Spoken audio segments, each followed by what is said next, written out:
All righty. Good morning, everybody. We've got a few people still that are registered that are kind of joining us. So I'm going to go ahead and get started here at like 10:02. Give everybody time to get settled this morning. If you can't hear me, please let me know. But I think everything should be good to go this morning. Just so everybody's aware, this meeting is being recorded and the recording will be posted on our YouTube next week.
All right. Good morning, everybody. We'll probably still have some more attendees joining us as we get started here this morning, but I'm going to go ahead and get started with ECAP's intro and kind of give everybody a little brief rundown about who we are, what we do, and set the stage for Courtney Shattuck here for us this morning.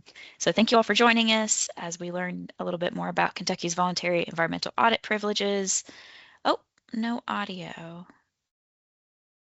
That's not great. Give me just a second here. Can everybody else hear me, or is it just sort of a one-off? Okay. Okay, I'm not really sure what's going on then. All right, so we're just going to proceed as normal, and then I apologize, but anybody who doesn't have audio, if you don't care to just stay tuned for the recording afterwards, and there's also, I believe, a transcript of this meeting that will be available. So thank you all so much for applying and letting me know what's going on there. So my name is Stacy Gadd, and I'm the Education and Outreach member of the ECAP team. So I'm going to be doing our little introduction here, give you a general idea of what ECAP is and how we might be able to help your small business. So first thing, we've got some webinar housekeeping. So everybody besides our presenters is on listen only mode, and so you don't have access to your microphone or camera. If you have any questions throughout the webinar, we ask that you use the Q&A feature or the chat, and we'll make sure we get to you before we wrap up the webinar. And we can unmute you at the end as well on an individual basis. So today's a pretty busy webinar, or a pretty big webinar, so we want to make sure that everything stays streamlined there. So with that being said, want to remind everybody this is being recorded, and that will be available at sometime next week. All right. So like I said, the recording will be posted next week on our YouTube page, and I'll be sending everybody a follow-up email with a link to that recording. So yeah, yes, there will be a video next week. So quick rundown of ECAP. ECAP stands for Environmental Compliance Assistance Program, and if you take anything away from this intro, it should be that we are just here to help. The program itself has two main objectives. The first is to help small businesses and just businesses in general understand and comply with Kentucky's environmental requirements, and the second is to provide free and confidential assistance to Kentucky businesses. So ECAP is Kentucky's Small Business Environmental Assistance Program, or SBEAP for short, and SBEAPs are a requirement of the Clean Air Act. So we primarily are funded by facilities' air emission fees, and for that reason we specialize in providing air quality assistance to small businesses in Kentucky. For our purposes, small businesses are those that are less than 100 employees, are independently owned and operated, and are not a major source of air emissions. So one of ECAP's major jobs is providing technical assistance. And as I mentioned in the last slide, we specialize in small business assistance and specifically questions related to air quality. But some of our technical assistance includes doing site visits, doing potential air emissions calculations, and even assisting in the development of air permit applications for these small businesses. And we can also develop record keeping and reporting spreadsheets for air permit requirements, such as rolling total spreadsheets. Kentucky has opted to make our SBEAP program multimedia, which means that we also answer questions for water and waste management as well. So where some states just focus on air quality, we can help answer questions about the other two media as well, or make sure that we get you in contact with the right people to answer your questions. And we staff a phone and email helpline to take in requests from facilities and the general public. We can also provide general assistance in several water and waste topics, generally things like KPDES permits and hazardous waste. And for some areas like solid waste, we act more as a referral service to subject matter experts. We can help facilities identify if regulations may be relevant and recommend that they review certain regulations to identify applicability for their operation. We also assist with new economic development projects, helping them identify potentially applicable permits. And we can also help companies new to Kentucky get into meetings with the DAQ, DWM, DOW all at once, rather than going through each of those individually.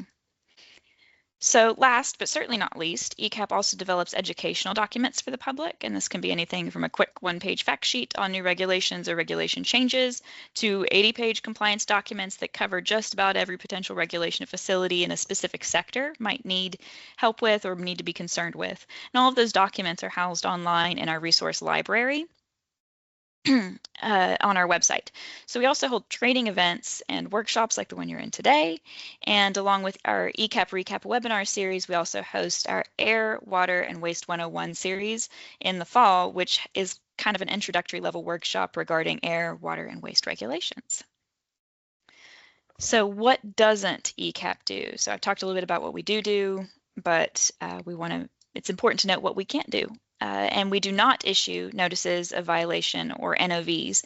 So even if we come to do a site visit and notice issues that would be considered a violation, we don't make any sort of regulatory determination or give requirements. We make recommendations to facilities.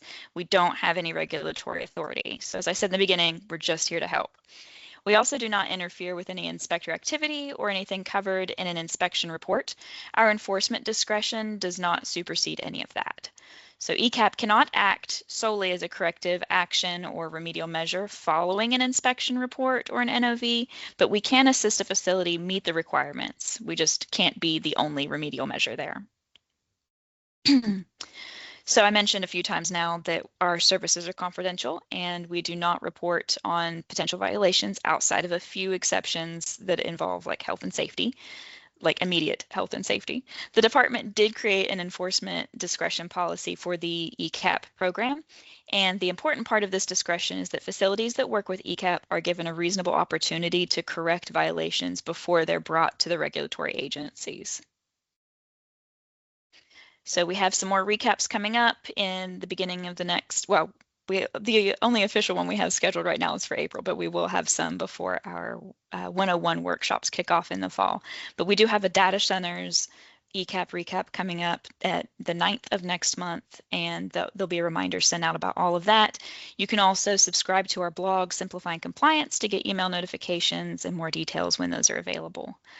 So I think that pretty much wraps up all I have to talk about. And now we will go ahead and I'd like to hand things off to Courtney Shattuck, who is an environmental scientist advisor with the Department of Air, and she's going to take away the main presentation.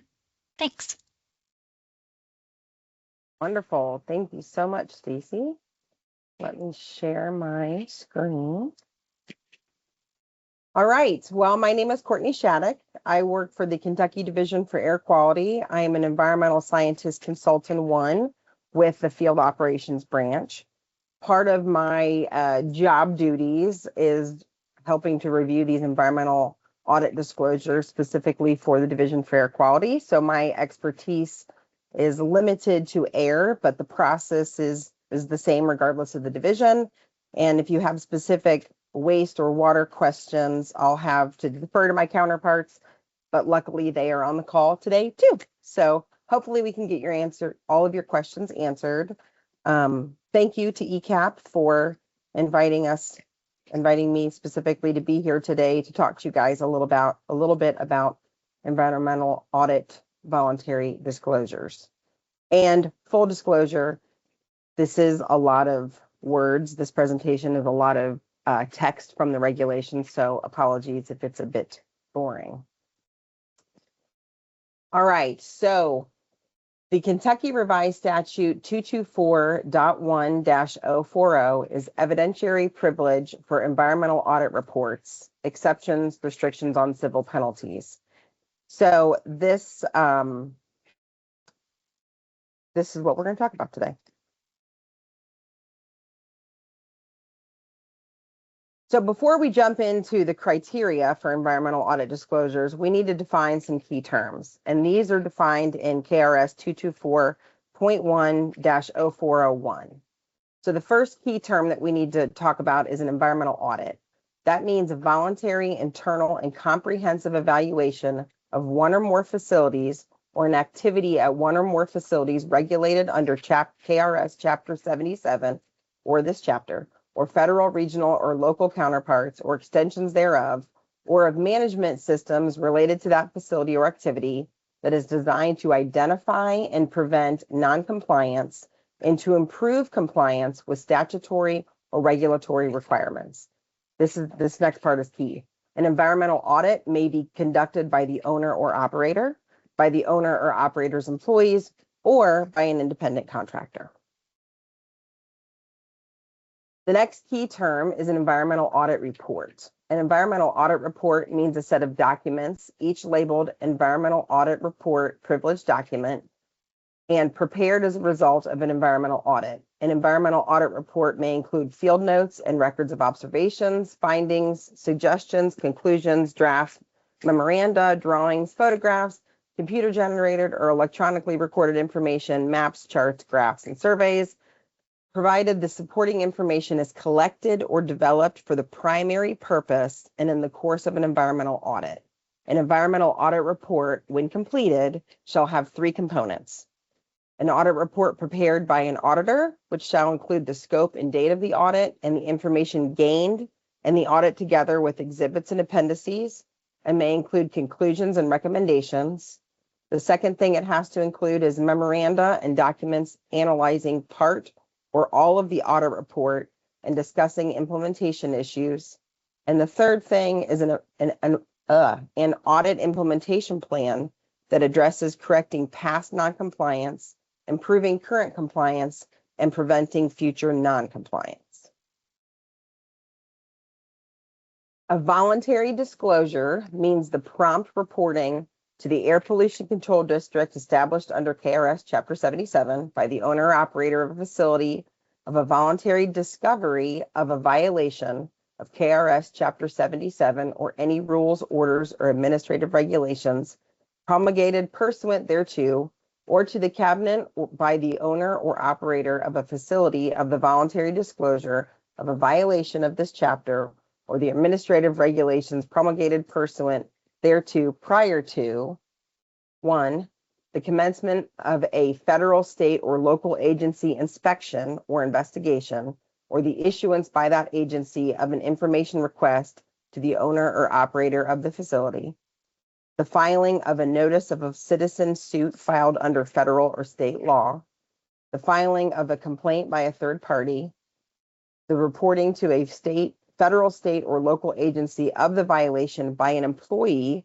who is not authorized to speak on behalf of the facility, or the imminent discovery of the violation by a regulatory agency. So the voluntary disclosure has to happen before any of those 5 things occur. This is the last definition. but a voluntary discovery means the discovery of a violation of KRS Chapter 77 or this chapter or the administrative regulations promulgated pursuant thereto by the owner or operator of the facility if the violation was discovered by an environmental audit and the violation was not identified through a legally mandated monitoring or sampling requirement prescribed by statute, administrative regulation, permit, judicial or administrative order, agreed order, consent decree, or plea bargain. Those are 4 key definitions we're going to talk about more.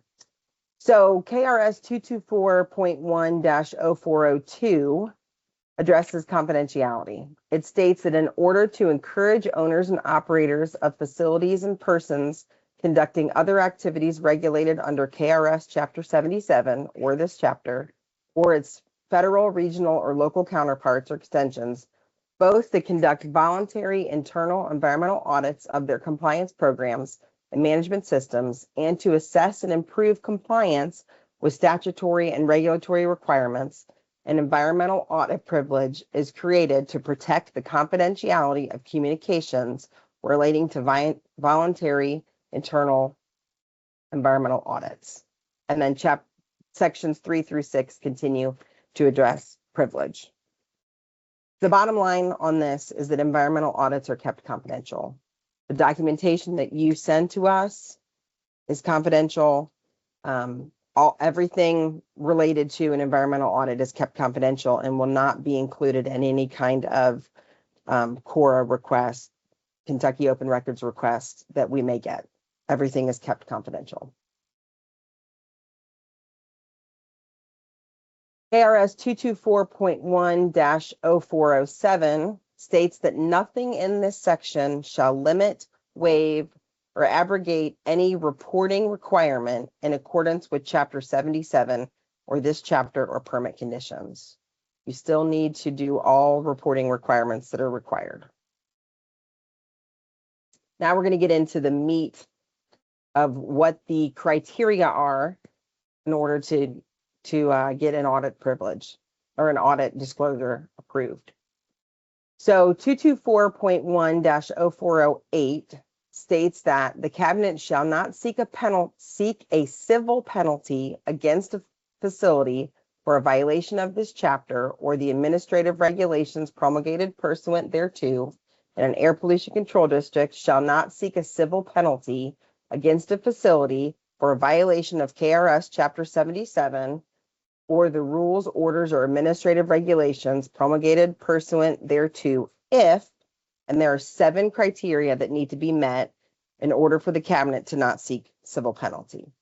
The first criteria is the owner or operator has made a voluntary disclosure to the cabinet or to the air pollution control district of the voluntary discovery of the violation. So 2 of our key definitions. They have to make a voluntary disclosure of the voluntary discovery of the violation. The second item, B, states that the owner or operator has corrected the violation within 60 days of voluntary discovery, unless a shorter period of time is necessary to protect human health, safety, or the environment, or the cabinet or air pollution control district determines that a longer period of time is necessary to correct the violation and approves a longer period of time, and the owner or operator is taking the steps necessary to correct the violation as soon as possible. C, the next criteria, states that the owner or operator has agreed in writing to take steps to prevent a reoccurrence of the violation. D states that the specific violation or closely related violation, 1, has not occurred within the past 3 years at the facility. 2, is not part of a pattern of violations of federal, state, or local law occurring within the past 5 years at a facility or facilities owned or operated by the same entity, as identified in a judicial or administrative order, consent agreement, or agreed order, complaint, notice of violation, conviction, or plea agreement, and is not an act or omission for which the facility has received penalty mitigation from a federal, state, or local agency. Criteria E states that the violation is not one which resulted in serious actual harm or presented an imminent and substantial endangerment to human health or the environment, or violated the terms of a judicial or administrative order, consent decree or agreed order, or plea agreement.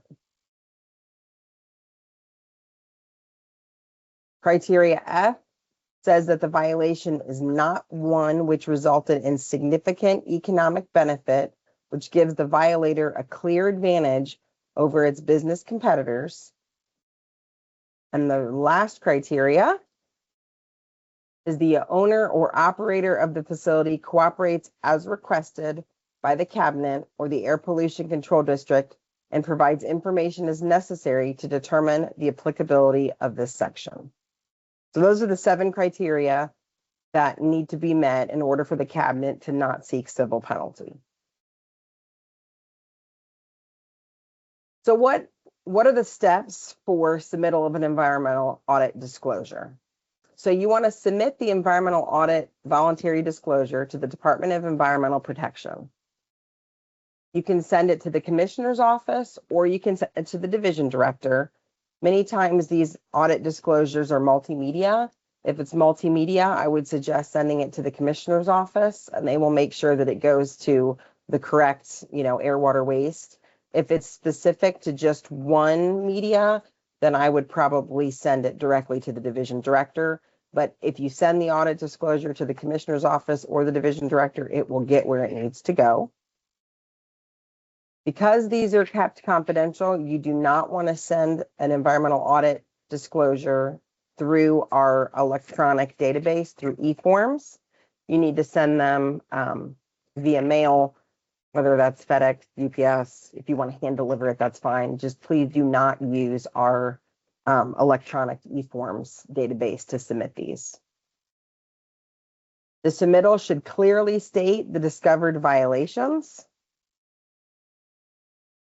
And the submittal should clearly address the 7 criteria that are stated in KRS 224.1-0408.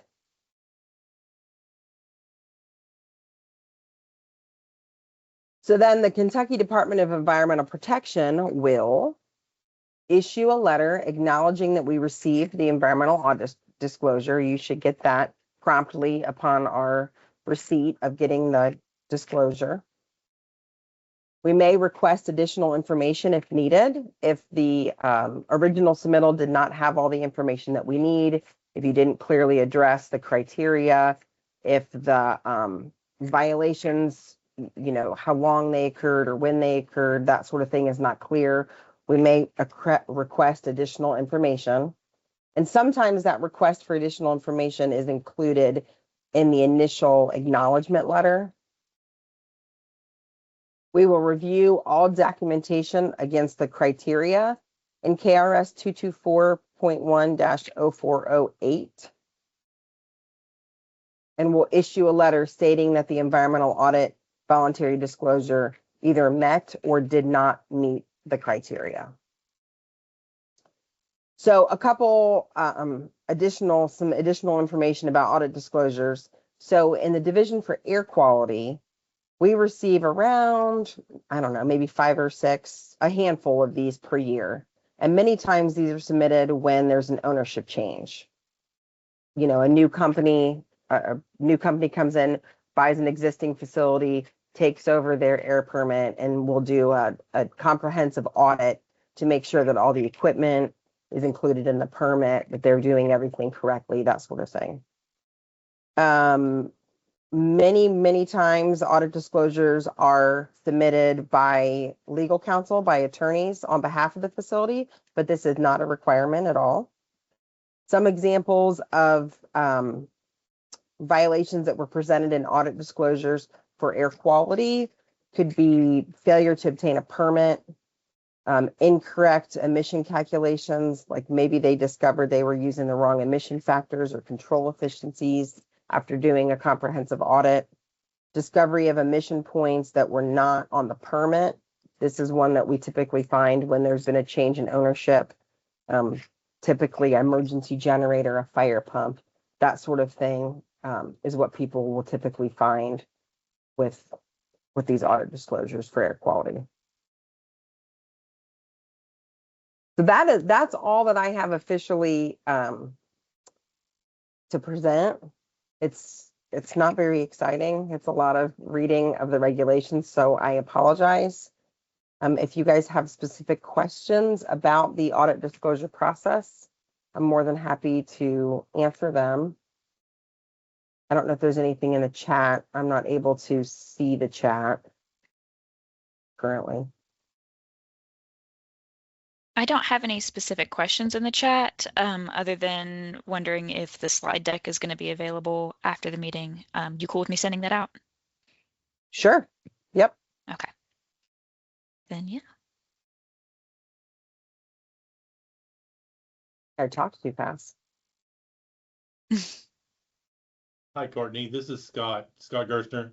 Can you just go over what happens once the audit lands on your desk and it's your turn to go out and conduct one of these? Or I can do that if you'd like. I mean, you're saying what do I do when I receive an audit disclosure? Yeah. Yep. So typically what I'll do, the first thing is obviously we'll put it into our database, make sure everything is marked confidential. I will take a look, kind of initially look through what the facility has submitted. If there's glaring things that I see we're missing, for instance, if they don't go through the 7 criteria, when I draft that initial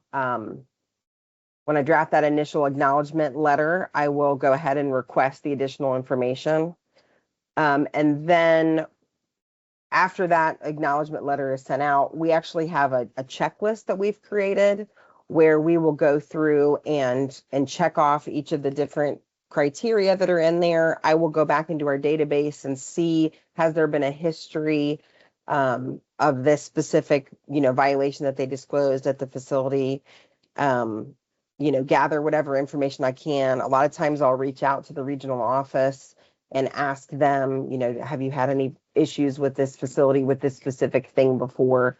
The regional offices are copied on all of our the letters back to you, and they know what's going on, so their inspectors know what the status is. And then if the audit disclosure is approved, then the inspectors know what, in either case, whether it's approved or not, but the inspectors and the regional office knows what's going on, so they know how to handle those things. But yeah, we'll do a thorough review of the of our database, make sure all the things are addressed, and then I will make a recommendation to upper management on if I feel that the audit disclosure met the criteria or did not meet the criteria.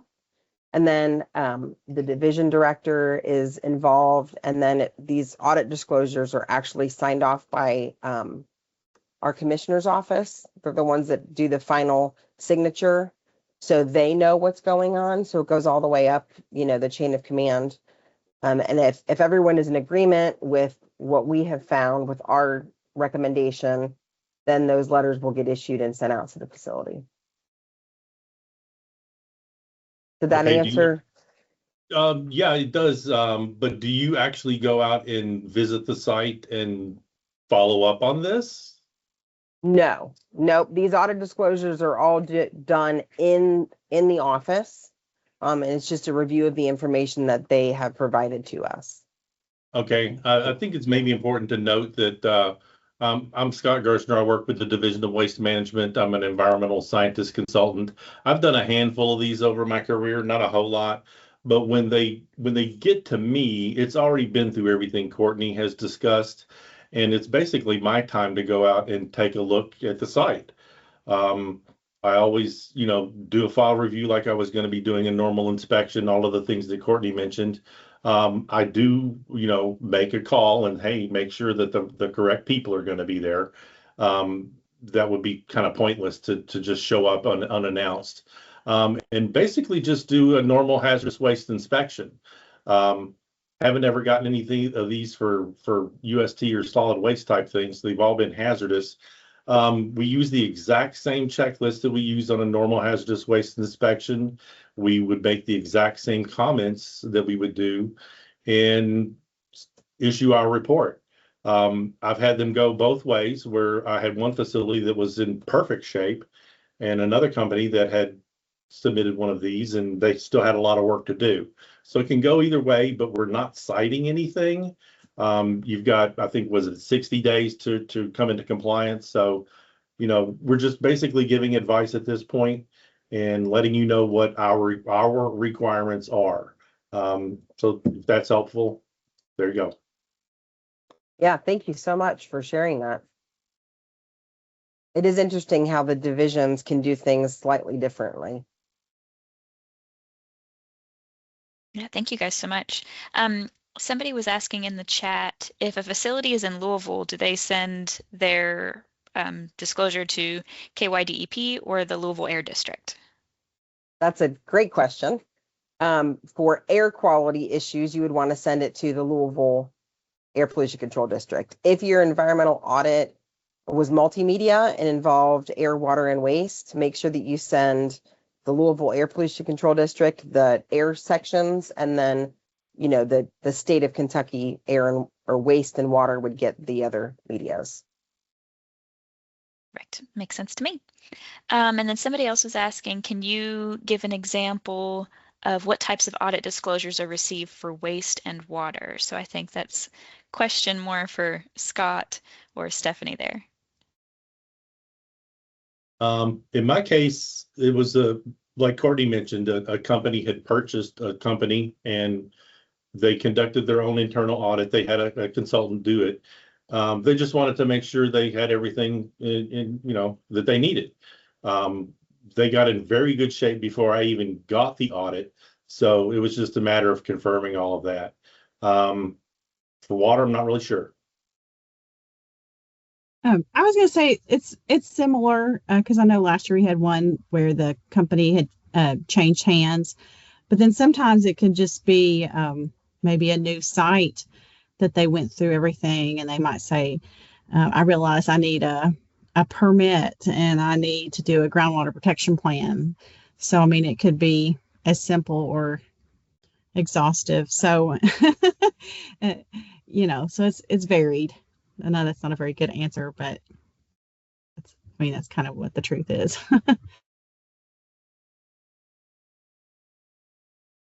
Makes sense to me. We don't have any other questions in the chat.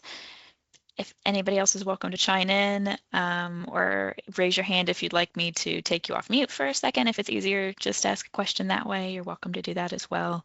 But overall, thank you guys. Again, Courtney, Scott, Stephanie, for joining us today. It's been very helpful. No problem. Glad we could be here. Glad to help. Really appreciate everybody joining today. I'm going to go ahead and pop up my last little PowerPoint here. So questions, you guys are welcome to shoot us an email if you have any questions. We can direct it to the right place. Give the InvHelp phone number a call if you need anything a little bit more urgent than that. But we're happy to direct you in the right place. Thank you all for attending. Sounds like we got most of the questions answered. Really appreciate you guys.